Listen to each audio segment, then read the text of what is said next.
Okay guys, part 2 of our install series for the 3rd gen 4Runner. We did the front doors, so if you're looking for the front doors, head down to the captions. There's a link down there that you can click, head over to that video. For this video, we're gonna start with the cleaning. Then there's going to be the installation and the post heat, which is what is gonna make these door skins last the longest. Things that you're gonna need a razor blade. You don't need it, honestly, it's just convenient. Razor blade and a squeegee, a little type of scrubby to clean the door, microfiber towel, and then the 3 things that we recommend prepping your doors with. You don't need this one, but definitely these 2. We got a glass cleaner that just helps prep the door and soak anything that's been on there for a while so that you can get that cleaned off. And then isopropyl alcohol. What we've noticed though is that this stuff really does help with longevity. So we're gonna go ahead and get started.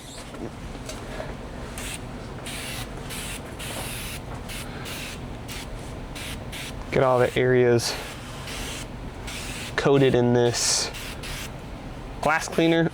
Let that sit for a few seconds. I like this scrubby, I got it from a detail guy. It's not gonna scratch the plastic. It is a little more firm bristles, but not too firm. So it's pretty dang light.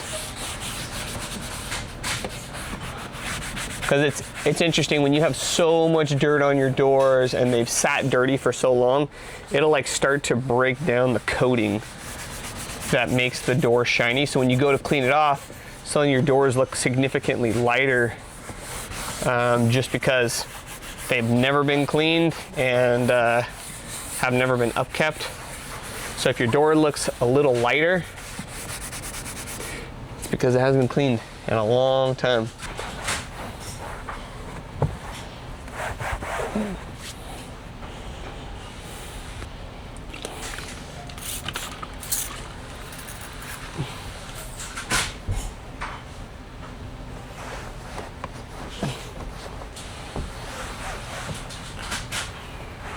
So I just use the Geon Prep.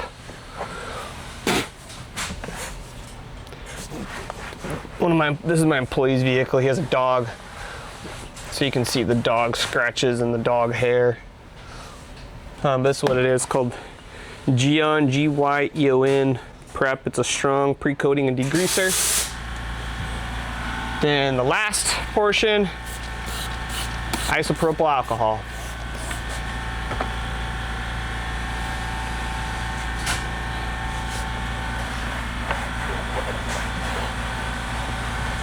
You can see now that's lighter because it's clean.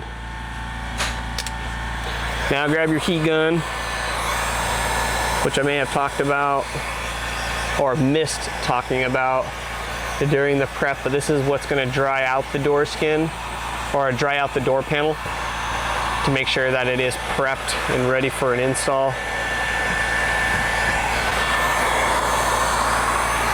Gets all the moisture out. You can see it evaporate out of the channels.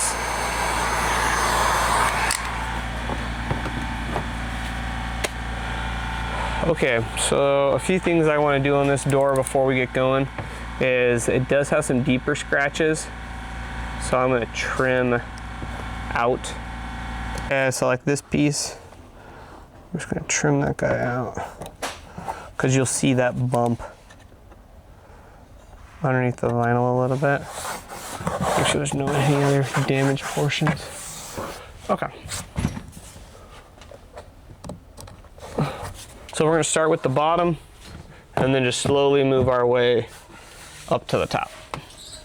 I put our door skins, I always recommend people pinning them up onto something out of the way, so that so you pin it up onto something, that way you can pull your decals off without, if they're just laying on a table, the likelihood of it kind of wrinkling up and whatnot is there.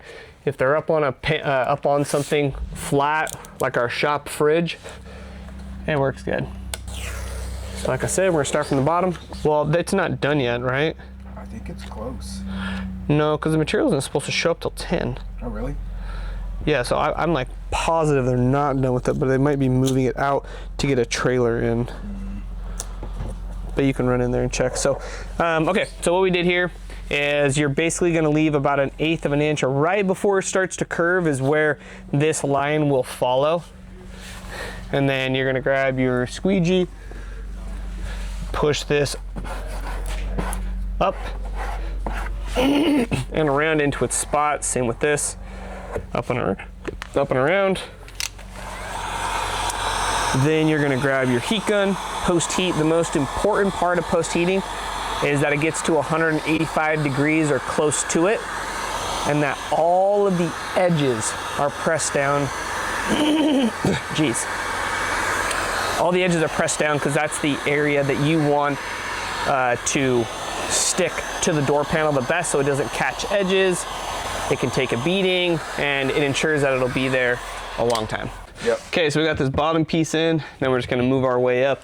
Looks like piece 2 is the next one. You're just gonna kind of take the averages, kind of center it up in its own area, pull it back a little bit till it lands about right there. Then what you can do is you'll tack this top portion. Then what I like to do here is I will pull in this direction, kind of like up and around like that. Tack there.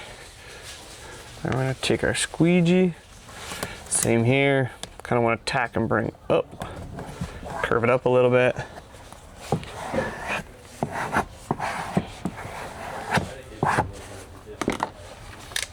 Back to the post heater.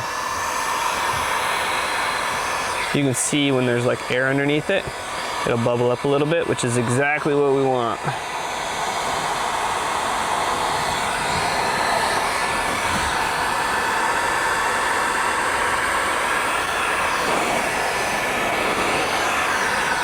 I don't think I ever post heated this door, but after you're done cleaning it, just to make sure there's no moisture, can't remember if I went over this, but use your heat gun just to heat and prep the surface. Okay, so now we're just gonna move up. Now we're gonna check out this section right here, which looks like piece number 5 as well. It's just kind of one large piece that comes in 2 pieces.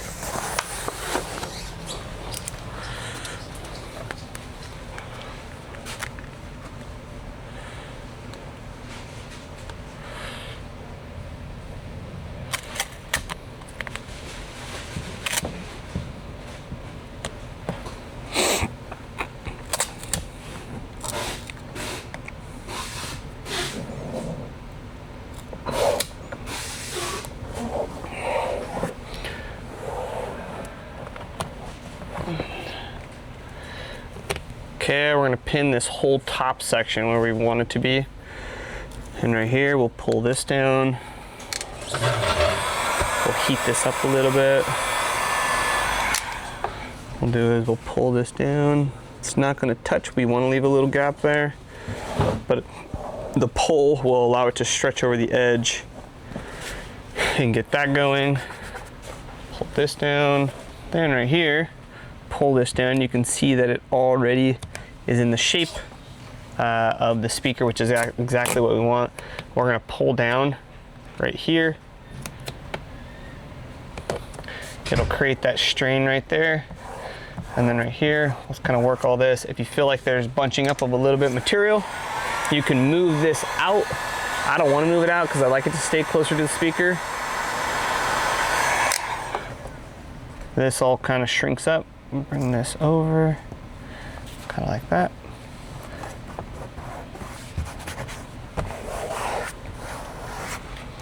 Just like that.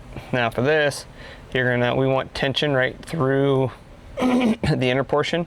So I'm gonna pull, and as I pull, I'll lay it down, which will add tension on the outer section so it wraps the whole curve. Then we'll post heat.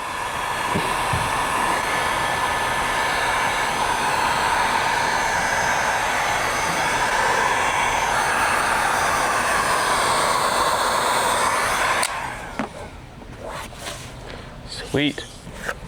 Bring this down.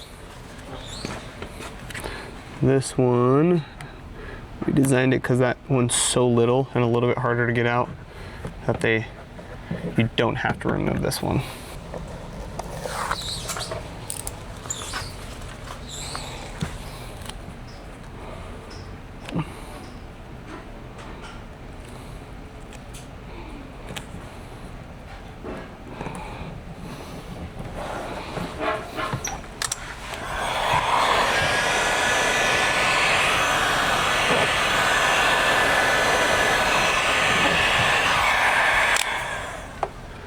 Boom, post heat, I need post heat this way.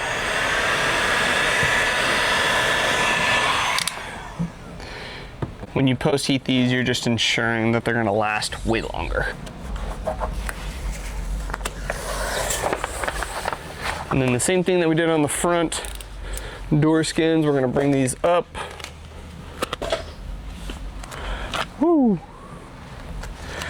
You're gonna wanna take the average here to where it's right, 50-50 on each side. There should be about a quarter of an inch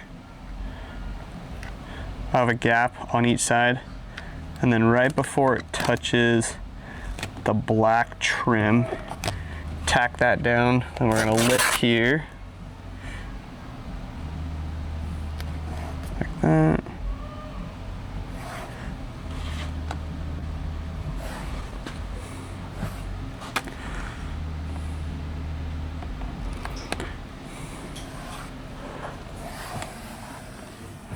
Like that. We'll get this whole top section tacked in. Then what we'll do is over here, we'll kind of pull in this direction a little bit. You can tack here, then you'll pull in this direction, tack there, then you'll pull up on this area just a little bit, and it should stop right before. So perfect. Oh, excuse me. Then once that's all tacked down, then we're going to press all this area. Highly recommend getting the heat gun on this and kind of getting down any edges that may have a little excess material. Then what we'll do is we'll pull down on this. Jeez, dude. Hopefully that doesn't come through on mic. Okay, then we'll pull down this area. So now from here over is done. Then what we'll do is you're gonna grab your squeegee. You basically can palm or you can use a squeegee, but basically we're gonna work all the material down and over in that direction where there is space. Pull it out just a little bit, just like this. There we go.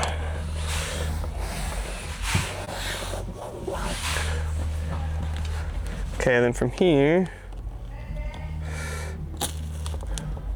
pull this down like that.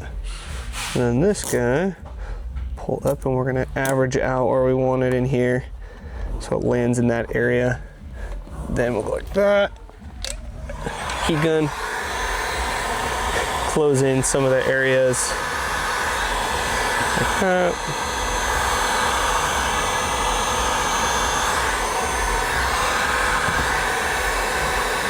You can see it, how it like shrinks, and it literally will almost wrap itself.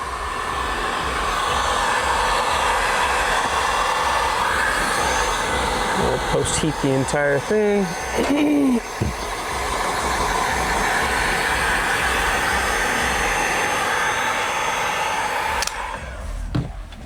Perfect. Okay guys, that concludes our install video for the rear doors on the 3rd gen 4Runner.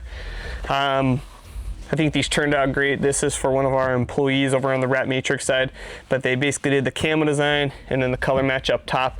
This may not look perfect, but in the sun, it is as close as you can get with the printed material versus a physically made material. And really cleans up the aesthetics, gives you kind of a new look, adds protection, especially if you have damaged doors. This is gonna cover up that damage and just clean them up really, really nice. So if you have questions, email us or leave a comment down below. We're also going to leave the product description down below. So if you would like to get a set for yourself and your 4Runner, head over there. We're also going to have a little discount code that you can take advantage of if you don't buy them during one of our sales. And other than that, guys, we appreciate you guys watching. Don't forget to subscribe and like this video. We'll see you guys in the next one.